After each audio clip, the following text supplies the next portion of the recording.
almost there. No way. What is this? You're tuned in to the Eyes Open podcast, where secrets aren't safe and we see it all. Everybody is having a great start to their beginning of the week, Monday morning.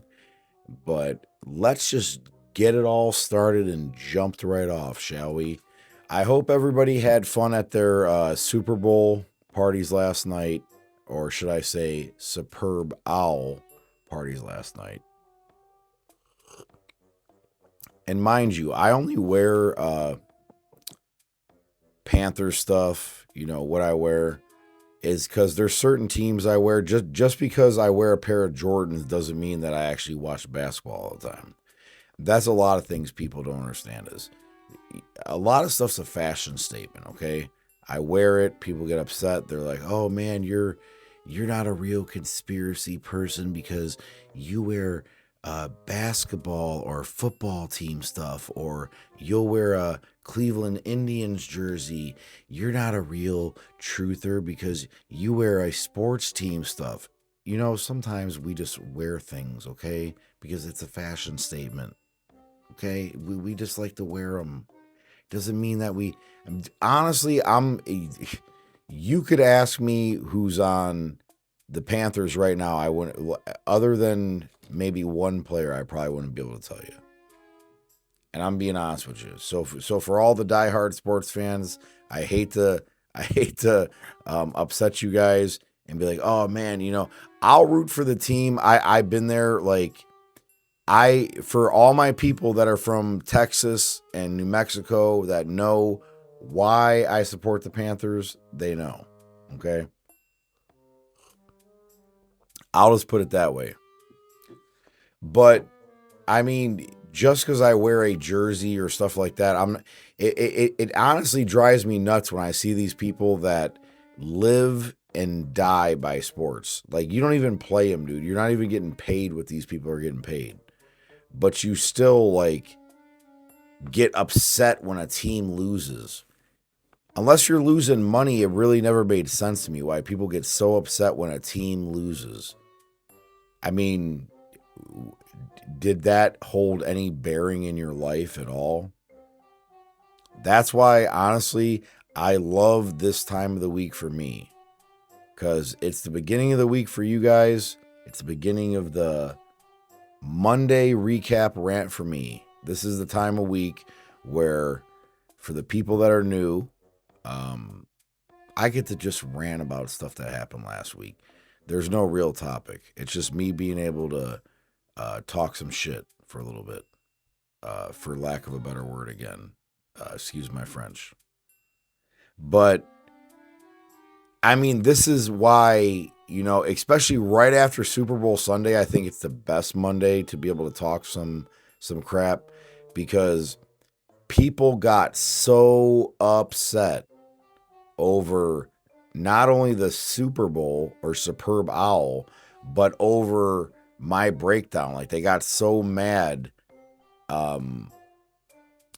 about the way I pointed stuff out. They're like, "Oh, well, when is this going to happen? When's that going to happen?" I mean, I don't have a crystal ball sitting here on my desk. I'm sorry, guys. I don't. I've obviously made predictions that haven't came true. Now, like, even for the Super Bowl, I thought, honestly, the Patriots were going to win, because even the way they started that Super Bowl off, you guys could see it, where they flew that, like, and see, numbers again, they flew 7 jets over, okay, right over the stadium. They had the whole red, white, and blue anthem going on. So you would have figured, based on, you know, the inverted star, based on the goat's head, based on all that stuff, that the Patriots would have won. But I think what's crazy is I think it's more symbolic than we even realize. The Patriots lost. So what does that mean? Does that mean they're trying to tell you that the Patriots will lose? Of this country, the Patriots will lose if we try to go against them? I think they're trying to send us a message, ladies and gentlemen. But no, I even proved, like, even the most innocent things you would think, okay, means a lot, okay? That was honestly, for the people that did not watch the Bad Bunny halftime show, that was one of, I'll say this, okay? I didn't understand a word he's saying. You know, I don't speak Spanish, but it's interesting because when you're somebody like me that breaks down these types of things, when I don't understand what you're saying, but I'm only watching what you're doing, then it honestly made people like me easier to decode what you're doing because I don't even understand what you're saying. I'm trying to see what you're doing. So it honestly made it easier for me to decode that halftime show and to see it for what it really was. But I just don't like the divide that's going on in this world. Like I said, the number 2, how many times, I don't know how many times I have to show you guys these numbers before you finally get it. Because that's what they're trying to do with you. Even now, they've even divided your halftime show into 2 parties. Okay? You have your liberals and you have your Democrats. Or I mean, your liberals and you have your Republicans. And that's essentially what that was. It was a liberal halftime show with a Republican halftime show somewhere else. And it's just gotten strange, man. This world is getting more weirder by the day because people just want to divide everything on lines and see, the people don't want that. We don't want that as the people. I know you guys don't want that. Do you want that? Do you want to be more divided? We could have just left the halftime show, whatever it was, and just moved on. I mean, they're waving around flags of Puerto Rico. Is Puerto Rico not a part of America? It's not like they were waving around flags from Mexico. Now, I seen them waving around some Caribbean flags and stuff. But, I mean, there's been way more halftime shows that have happened that have upset me that were dark. And I had no say-so over it. Did I, bitch and moan about it? No, I watched it, or I didn't watch it, or I watched. Usually, here's the thing is, like, this is the only time, honestly, at least in my family, where the halftime show has ever became, like, even a speakable issue. We usually tune the halftime out. We don't even watch it in my household. We never do. We wait for the game to come back on. But being what I do now as a conspiracy podcast host, I'm going to break down what these people are doing in these halftime shows. And I did a video about it. It upset some people, and it is what it is. I mean, that's even what the world we live in now. Everybody's triggered by everything. And I think that's the whole reason why they took your boy off YouTube. Can you believe that? And I even posted a letter for hate speech. So Nick Fuentes, and I can name a whole bunch of other channels, can spew racist hate all the time they want, and they don't get removed, but they remove me. That's almost, honestly, I'm almost like flattered at that point. You guys want to remove my channel? I didn't even think I was that big to you guys. But no, obviously, YouTube's like, we're going to remove your channel. Too controversial. Got to remove you. And shout out to the person who commented on my page earlier and said, you must be hovering over the right target, because when they start censoring you and removing you, you must be getting close to the truth. And that's really all it is. I mean, I'm just trying to spread the truth to people, and I get hated on for it. But Jesus already even told me from day one. He said, you will not be loved for his name. You'll be hated for his name. So honestly, the hate, I take it on the chin, because are we supposed to be loved in that sense? Shouldn't we be worried if we're loved by everybody? I'm hated by a lot of people. You guys should see, honestly, and I know there's people who actually hit me up. They're like, yeah, I want to get a podcast going. I want to get something going. I'm like, well, just get ready to be hated, for a lot of what you say. As long, I don't care what you do. I've seen people that do arts and crafts and have like the worst comments on their page. Like, oh, this is garbage. You don't know how to make shit. And it's crazy. People bitch over anything. So that's all I tell anybody. Anybody out there, I don't begrudge anybody becoming a content creator. Honestly, we need more voices out there that are speaking up, but you got to be ready to deal with the bullshit that people sling on you, and they sling it right on you. They'll bury you in it if you let them, and it's crazy. I mean, for no reason.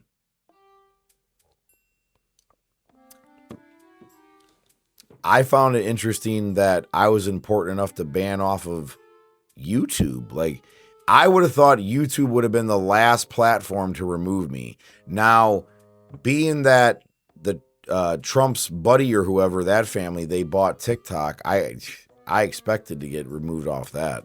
Especially when I was talking about Charlie Kirk and, all that stuff that was going on, posting the ballistic videos. And I expected to get removed off TikTok. And that's what happened.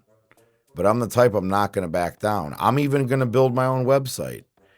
And once I do that, nobody will ever stop me. I'll just upload all the videos on there. You guys can watch them, enjoy them, do what you want with them. I really don't care at this point. Now at this point, it's become a fight for the truth. It's not even about subscribers. It's not about, making money. It's not about none of that stuff. Now it's about, they should have left me alone. I'll put it that way. They should have left me alone, let me to my own accord. Now you made a bigger deal out of something that wasn't a big deal at that point. Now it is a big deal. Now it's not even about making money. It's not about making content for the people.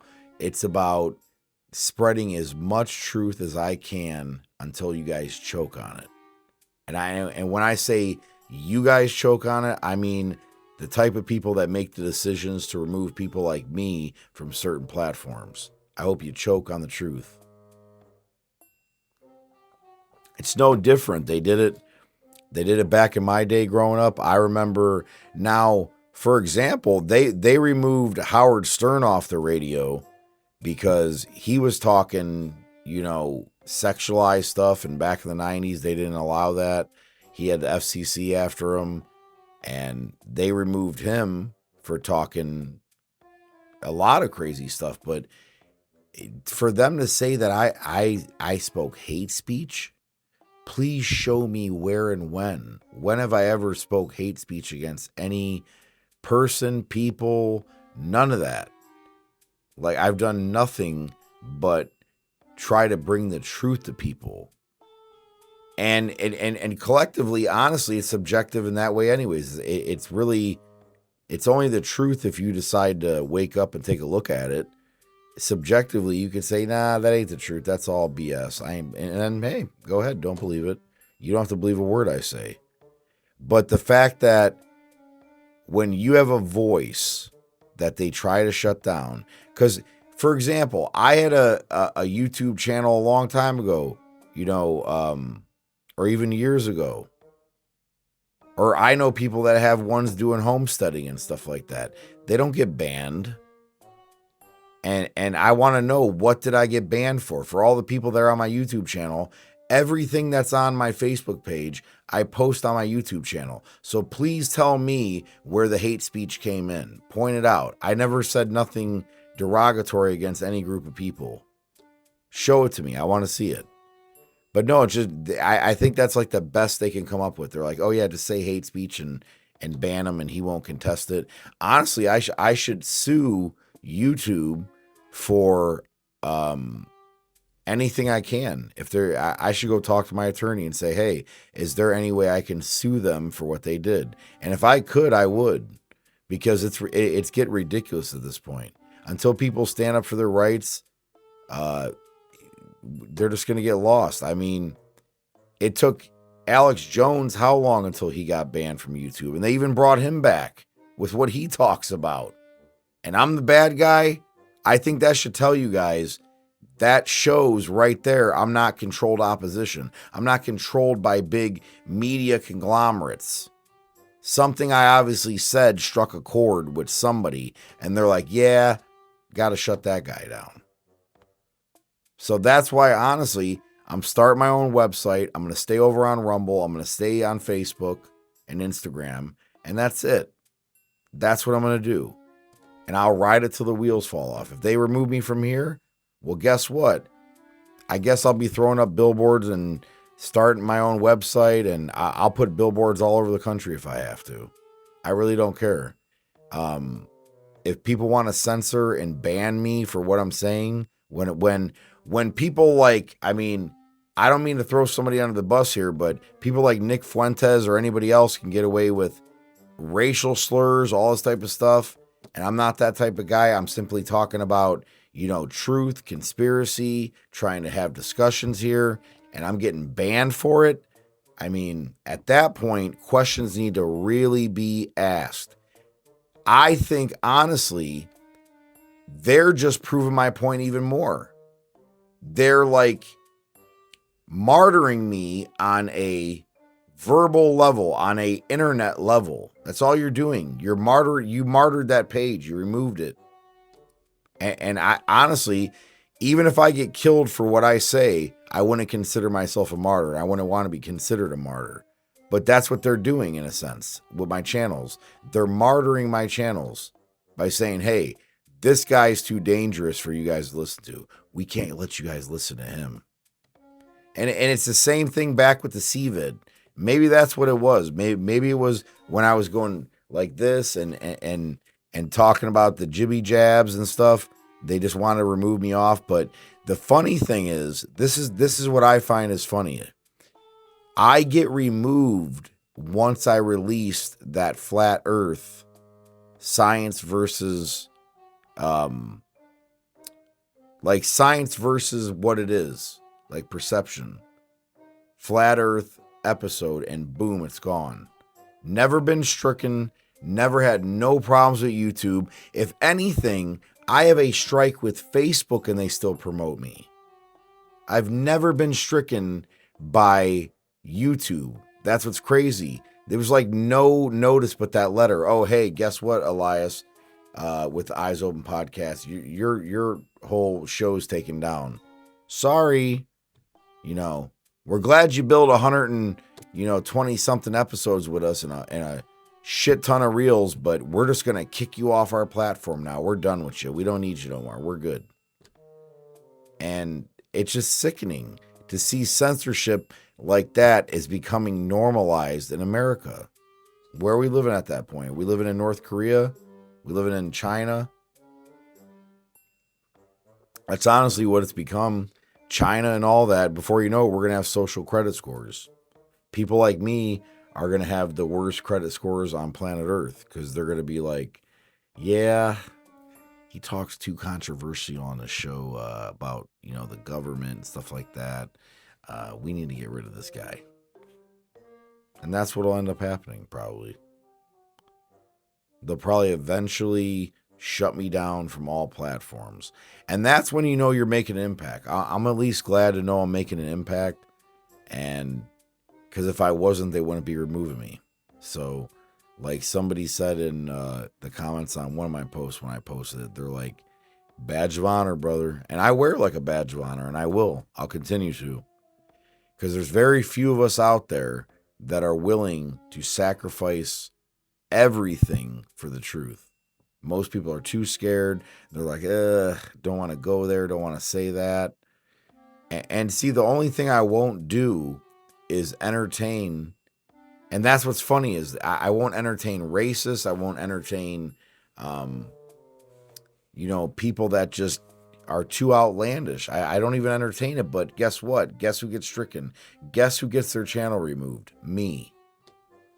They can't stand me on TikTok. They can't stand me on Facebook. It's crazy that you're only, validating more what I'm doing. So I appreciate it. Thank you. Thank you for validating what I've been saying the whole time about censorship, about what's really going on. Because apparently, this little nobody right here has been saying too much crap that's been pissing enough people off to where they're like, yeah, we're just going to. YouTube was the last place I thought I'd get removed from, honestly. I thought I'd get removed from here before YouTube. But I'm getting the website done tomorrow, and I'm done. I'm not dealing with this crap no more. I'm not doing it. It's too ridiculous. I'm just going to start streaming from my own website and never have to worry about, did my content get taken down? That's what I'm going to do. I'm going to start running everything off my own website. And we'll as long as Facebook keeps me, I'll stay on Facebook. Because Facebook, I'll be honest with you, shout out to Facebook. I can't be mad at you guys. You push me up the algorithm. I have all the followers I have because of you guys. And I have nothing against you guys at this moment. But it's nuts. It feels like after what happened, I'm just waiting for the next platform to be pulled from. So at that point, we're not playing that game. I know I'm not playing that game. I'm going to start my own website, and it's going to be free to everybody. Everybody can come through and watch every episode, watch all the reels, watch everything. And there won't be no subscription fee. There'll be, honestly, there'll be a place where I'm going to educate people on crypto. You could buy into the GRC coin, the crypto coin for Eyes Open podcast if you want to, but it's going to be a good community. It's not about the money. It's about the truth. It's about getting it out there.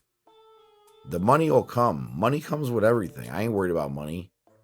And that's the funny thing is, I could have made a lot of money for YouTube and with YouTube, but they decided to remove me. But they don't remove none of these other conspiracy theorists, and I can name quite a few. They don't remove them, but they remove me. And I was just reaching 1,000 subscribers on YouTube, which is crazy. I wasn't even huge. Like, they act like I was at, as many followers as I have on Facebook or something. But they still removed me. Maybe because I struck a chord somewhere. Somebody said something they didn't like. Algorithm picked up on it, and boom, gone. Because when I got that letter, man, that really upset me in a sense. Because I was like, I didn't do nothing to have this happen. But they did it.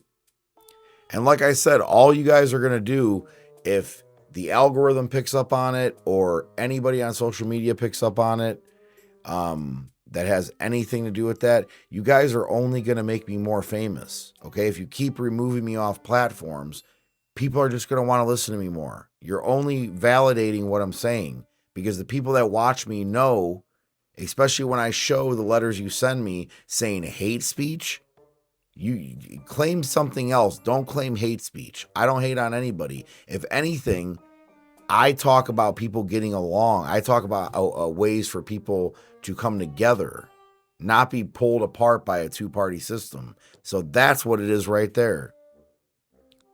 Their narrative falls apart with people like me. They can't push the two-party dictatorship on you guys because I'm right there in the middle. So like, oh yeah, we got to get rid of this guy, man. He don't fit in with the division. We got to get rid of his ass quick. And that's what they do. And that's what they did. And like I said, I don't care even if they remove me from Facebook. I'm going to set myself up to where everybody can go to have the website on hand. If I disappear one day, you'll know what happened. Like this page, you see what I'm saying? Or Instagram or wherever you're watching from. I know I upload to Rumble, but I know I probably won't ever get removed from Rumble. If Nick Fuentes doesn't get removed, I better never get removed.